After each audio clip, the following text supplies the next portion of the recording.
Delavke in delavci, poznate vaše pravice iz delovnega razmerja, poznate pot za odpravo morebitnih kršitev pravic.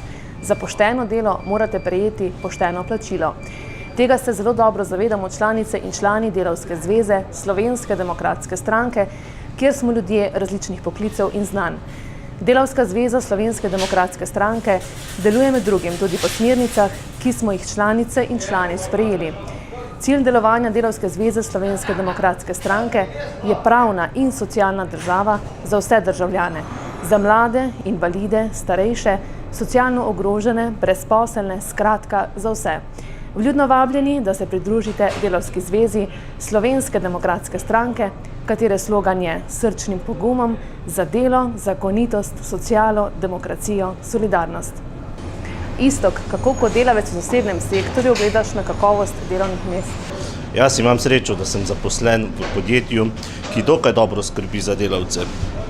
Lastniki se zavedajo, da brez delovne sile ne morejo ustvarjati tega, kar ustvarjajo.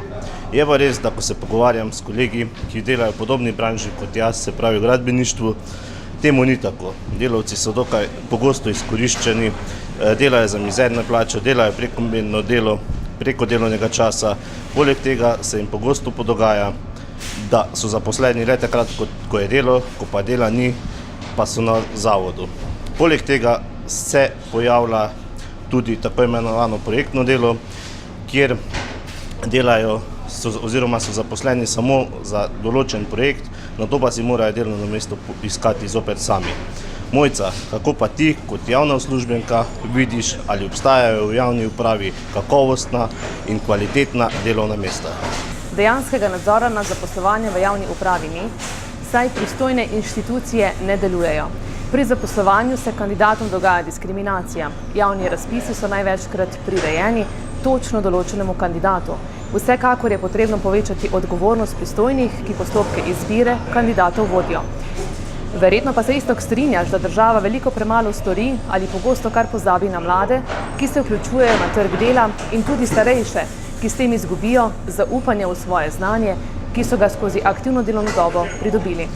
Res je, mladi si brez vez in poznanstev težko najde delovna mesta.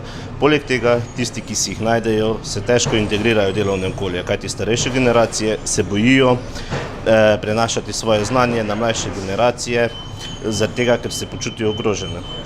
Vemo pa, da danes mlajše generacije so bistveno boljše v tehnologiji, bistveno hitreje razmišljajo, in s tem, če bi povezali starejše generacije, ki so bolj izkušene, z mladimi, ki so zagnani in pa ki imajo znanje v tehnologiji, bi bila Slovenija verjetno na bistveno boljši poti. Poznamo par podjetij, kjer so to naredili, in tam je zadeva zelo uspešna.